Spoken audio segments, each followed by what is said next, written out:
कौन आपण केबे भाबिछंती जे जीवनर प्रकृत सुख कौन अटे? कौन आपण केबे भाबिछंती जे केमिति मृत्यु ठारू निर्भय होई बंचिबा उचित? आज मैं आपनकु एक एमिति कहानी सुनाइबाकु जाउची जहाँ आपनकु ए सब प्रश्नर उत्तर मिल जिवो। कहानी आरंभ करिया पूर्वरु समस्तଙ୍କୁ गोटे अनुरोध, प्रथमे आम चैनल को सब्सक्राइब करि नियंतु। तबे आसंतु आज ए सुंदर कहानी को आरंभ करिबा। बहुत दिन तलर कथा, गोटे युवक गौतम बुद्ध पाखक आसिला आ कहिला, हे बुद्ध, कौन आपण मोर गोटे प्रश्नर उत्तर दे पारिबे?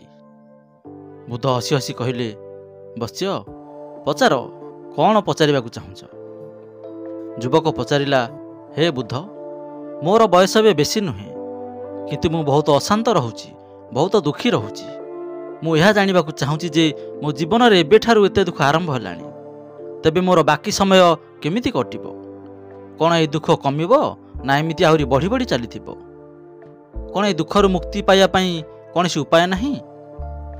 युवक ठारू एते सब कथा शुणी बुद्ध कहिले, बस्य केउठार तुमर दुख? काई मु तो देखि पारु नै तुमर दुख को? बुद्धंकर कथा शुणी युवक कहूची, दुख तो मो भितर अछि, ताहा आपनकु केमिति देखा जिवो? एहा शुणी बुद्ध सांगे सांगे कहिले, कौन तुमको तुमर दुख देखा जाउची? युवक कहिला, हाँ, मो दुख को मती भल भाव देखि पारुची। पुणी बुद्ध कहउछंती, तेबे तुमर दुखर मूल कारण कौन अटे? एहीपरि भाबरे बुद्ध आ युवक मध्यरे चर्चा चलिथिबा बेले गोटे भिक्षु दौड़ी कर आसिला एवं बुद्धक कानरे किछि कहिबाकु लागिला। एहा परे बुद्ध से युवक को कहिले, चलो आज मु तुमको जीवनर वास्तव सत्य देखाइबा पई गोटे स्थान को नै जिबी। सेठारे तुमको किछि हेले कहिबाकु पड़िबनी, केवल चुप होई समस्त कथा शुणिब। एहा परे तुमको सब प्रश्नर उत्तर मिल जिवो। एहा परे से युवक एवं गौतम बुद्ध सांग होई चलिले। किछि बाट गला परे गौतम बुद्ध गोटे घरे प्रवेश कले। सेही घरे प्रवेश कला परे बुद्ध एवं से युवक देखिले जे सेही घरे बहुत लोक ठिया होइछंती आ मझिरे गोटे खटियारे जणे बुद्ध सोई रहिछंती। गौतम बुद्धंकु देखिया मात्रे समस्ते रास्ता छाड़ीदेले। एहा परे बुद्ध जाई से वृद्ध लोकंकर खटिया पाखरे बसी पड़िले आ से युवक मध्य तांक पाखरे बसिले। एहा परे से वृद्ध लोकटी गौतम बुद्धंकु देखि कहिला, हे बुद्ध, मु जानिनी जे मो जीवन रे आउ केते समय बाकी अछि। जानिनी केबे मोर भगवान ठारो डकर आसी जीवो, किंतु एहा पूर्व मोर किछि प्रश्नर उत्तर आपणक पाखरु जानिबाकु चाहुची। मु भल भाबरे जानिची जे मोर सब प्रश्नर उत्तर आपणक पाखरे निश्चय अछि। सेथिपाई मु आपणकु एठाकु आसिया पई खबर देइथिली। एहा परे से वृद्ध लोक जनक कहिबा आरंभ करिदेले। से कहिले, हे बुद्ध, मोर एई शेष समय रे मोर पिलादिन कथा बहुत मन पड़ुची। सेही दिन सब केते भल थिला, ना किछि पाइबार आशा थिला, ना किछि हराइबार भय। पिलादिनर सेही सब कथा मन पकाई मो आखिरे आज लुहा आसी जाउची। मु केते स्वाधीनता थिली, मनरे किछि पाइबार इच्छा नथिला, केवल खेलकूदरे दिन कटि जाउथिला। किंतु मु जेते जेते बड़ हेली, लोक माने मते जीवनर दौड़रे आगकू दौड़िबाकू कहिले। मो पिता मते सब बेले कहउथिले जे तुमे पाठ पढ़ारे तुम भाई परी काहे कहि पारुन, तुमे अन्य मानक ठारू पछरे काहे कि रहि जाउछ। ए सब सुनी मोर मन बहुत व्यतिव्यस्त लागिला। लोक माने मते बहुत थट्टा मजा करबाकू लागिले। काहेकि ना मु खेलरे ना पाठ पढ़ारे केउथिरे हेले भल करि पारु नथिली। समस्ते मते अन्य मानक परि हेबा पई कहउथिले। आ एते सब कथारे मु भासी जाई जीवन रे किछि करिया पई निश्चय कली। मु निजकु निजे कथा देली जे मु मध्य मो भाई परि जणे सफल मनुष्य निश्चय हेबी। सेथि पई मु दिन राति परिश्रम मध्य कली। प्रथमे त मु बहुत निराशा आ विफलता पाइली, किंतु मु हार न मानी मो निजर व्यवसाय आरंभ करदेली। आ एहा परे मते किछि पाइला भली लागिला। मते बहुत खुशी लागिला, काहेकि ना मते जे माने परिहास करुथिले से माने बे मोर आगरे पछरे बुलुथिले। किछि दिन परे जणे धनी परिवार रो झियो सहित मोर विवाह होई गला। एहा परे मते लागिला जेमिति मो जीवन स्वर्ग रे परिणत होई गला। किछि वर्ष परे मते दुईटी संतान प्राप्त हैला। दुईटी जाक संतान बहुत सुंदर आ बुद्धिमता थिले। एहा परे मोर मन सेही पिलामानक पई किछि करिया पई उत्सुकता हैला। सेथि पई मु आहुरी धन कमाइबारे लागि पड़िली आ बहुत जल्दी मु नगरर सबुठारु जणे बड़ व्यवसायी रे परिणत होई गली। सब किछि ठीक ठाक चलुथिला, किंतु भाग्य को किए टाळी पारिबो। गोटे दिन मोर पत्नी मते सबुदिन पई छाड़ी चली गले। आ एई खबर रे मु बहुत भांगी पड़िली। आ बहुत दिन पर्यंत घर बाहरिली नाही।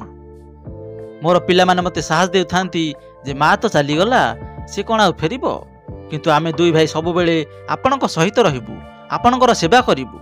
आ कोनसी कथा को नै आपणकु चिंता करिवार आवश्यक नाही। तेणु मु मध्य मोर मन को धीरे धीरे बुझाई देली जे बे मते मोर प्रिय पत्नी बिना ही बंचिबाकु पड़िबो। सेथिपाई मु मोर मन को मोर पुत्र मानक सहित जोड़ी देली। सेमानक खुशी रे मते मध्य बहुत खुशी मिलुथिला, आ सेमानक दुख रे मते दुख मिलुथिला। किंतु यहा पर मध्य मते एमिति अनुभव हेउथिला जे जीवन कोन अटे, जीवनर गभीरता को केमिति बुझिबा, केमिति जानिबि जे मु किए बोली, आ ए दुनिया को मु कोन करिया पे आसीची। एही परि भाबरे बहुत गुडी प्रश्न मो मन रे हुंकी मारुथिला। एहा परे मते आपणक विषय जना पड़िला जे बुद्ध एमिति ध्यान प्रणाली शिखांती जहा द्वारा जीवनर अर्थ को अति सहज रे बुझी हेबो। किंतु मु सब बेले भाबु थाए जे प्रथमे मु मो जीवनरु सबु दुख आ समस्या को केमिति दूर करिबि, आ एहा परे ध्यान रे मोर पूरा मन लगाइबि।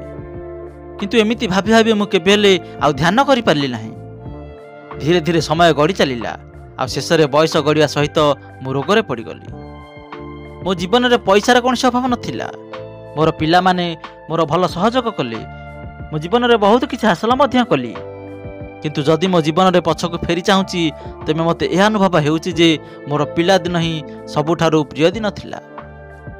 एहा परे वृद्ध जनक गौतम बुद्धଙ୍କୁ पचारिले, कोन आपण मते किछि सूत्र कहि परिबे जेमिति मु शांति रे मरि परिबी?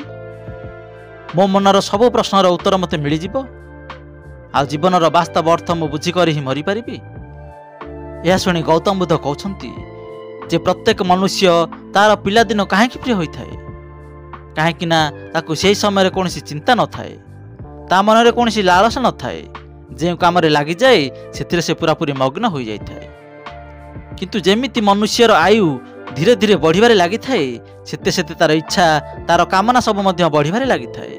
आ सेथिपाई मनुष्य भविष्यत रे प्रस्तुति रे लागि पड़ी थाए, नहेले अतीत विषय रे भाबु थाए, आ से वर्तमान रे बंचिबा भूली जाय थाए। आ जदि आमे कोनसी छोट पिला को देखिबा तेबे तार कोनसी अतीत किबा भविष्यत रे चिंता न थाए। ता पई सब किछि तार वर्तमान होई थाए। सेथिपाई से वर्तमान रे पूरा आनंदित होई जाए। तुमे तुमर पूरा जीवन तुमर सफलता तुमर पुत्र परिवार आ तुमर भविष्यत योजना रे ही बिताई देलो। आ तुमे सर्वदा यह भाविल जे प्रथमे मु मोर जीवन को व्यवस्थित करि नेउची, आ यहा परे सत्यर संधान करिबारे लागि पड़िबी, आ यहा परे जाई ध्यान करिबी। किंतु यहा हमें भूली जाउची जे काली केबे आसीबे नाही, भविष्यतर योजना केबे पूर्ण होई न थाए। जिते बेले गोटे योजना पूरा हो जाए सेते बेले आमर मन आ गोटे योजना आरंभ कर दे थाए। आउ यही प्रकार जीवन चक्र चली थाए। आ शेष समय मृत्यु जिते बेले तुम पाखरे अपेक्षा करि थाए सेते बेले तुमको अनुभव होई थाए जे मो जीवन रे किछि भी हासिल करि पारली नाही। जहाँ भी तुमे कमाइच सेथिरु गोटे छुंची भी तुमे नहीं जाई परिबो नाही। जदि तुमे एही कथा सेते बेले बुझी आइ थांतो तेबे तुमको आज एही दुख होई न थांता। तुम मन ध्यान रे लागि पारि थांता, आ तुमे सत्यर अनुसंधान करि पारि थांतो। तुमे कि एमिति सत्यर संधान करि थांतो जहाँ तुम साथी रे जाई पारि थांता, जहाँ तुमको परिपूर्णता रे मरिबार मार्ग देखाई पारि थांता। वृद्ध लोकटी कहिला, हे बुद्ध, यह तो मु भल भाव जानी जे मो द्वारा बहुत बड़ भूल होइछि बोली। मु मोर जीवन को सार्थक रूप से बंची नाही। आ ए कथा मते बहुत भल भाव अनुभव होउछि। किंतु आपनक ठारू पुणी थरे सेही सब सूत्र जानिबा को चाहूँची जहा द्वारा मु एबे परिपूर्णतार सहित मरि पारिबी। कोन मते एबे सत्यर कोनसी झलक मिली पारिबो नाही? वृद्ध व्यक्ति को ठारू ए सब कथा सुनी गौतम बुद्ध कहिले, एबे केवल गोटे ही सूत्र बुझिबारे अछि।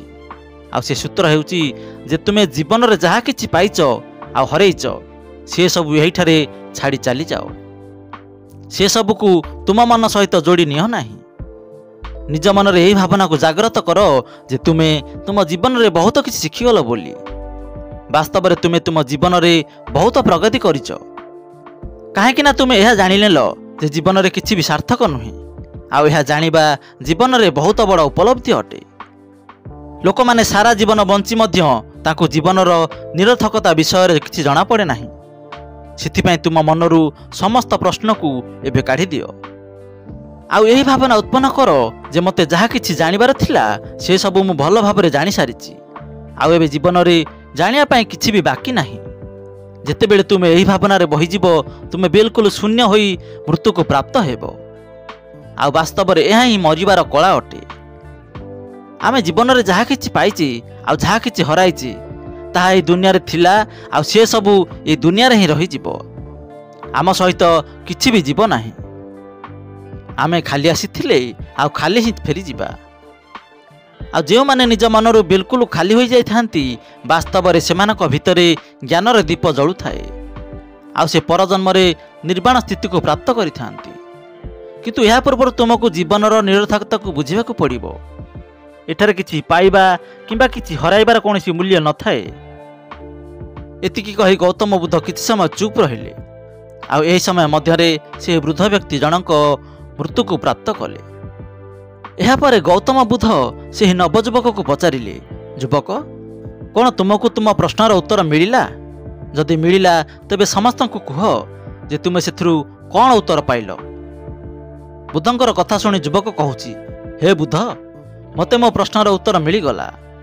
ବୃଦ୍ଧ ବ୍ୟକ୍ତି ଜୀବନ ଚକ୍ରରୁ ମୁଁ ବୁଝିଗଲି ଯେ ଏହି ଜୀବନରେ କିଛି ବି ପାଇବା ଭଳି ନାହିଁ। ସୁଖ ହେଉ କିମ୍ବା ଦୁଃଖ ସବୁକିଛି ଏଇଠାରେ ହିଁ ରହିଯାଇଥାଏ। ଆଉ ଯଦି ଆମେ ଏହି ଚକ୍ରରେ ପଡ଼ିଯିବା ତେବେ କେବେ ହେଲେ ସତ୍ୟକୁ ଜାଣିପାରିବା ନାହିଁ। ସେଥିପାଇଁ ଜୀବନରେ ସୁଖ ଦୁଃଖ ତ ଚାଲିଥିବ, କିନ୍ତୁ ଏହା ସହିତ ତାଳ ଦେଇ ଆମକୁ ମଧ୍ୟ ସତ୍ୟର ସନ୍ଧାନ କରିବାକୁ ପଡ଼ିବ। କିନ୍ତୁ ବୁଦ୍ଧ, ମୋ ମନରେ ଏବେ ମଧ୍ୟ ଗୋଟିଏ ପ୍ରଶ୍ନ ଉଙ୍କି ମାରୁଛି, ଯାହାର ଉତ୍ତର ସମସ୍ତଙ୍କୁ ଜାଣିବା ନିହାତି ଆବଶ୍ୟକ ଅଟେ।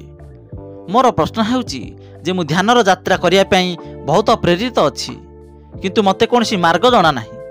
ଧ୍ୟାନ କେମିତି କରାଯାଏ?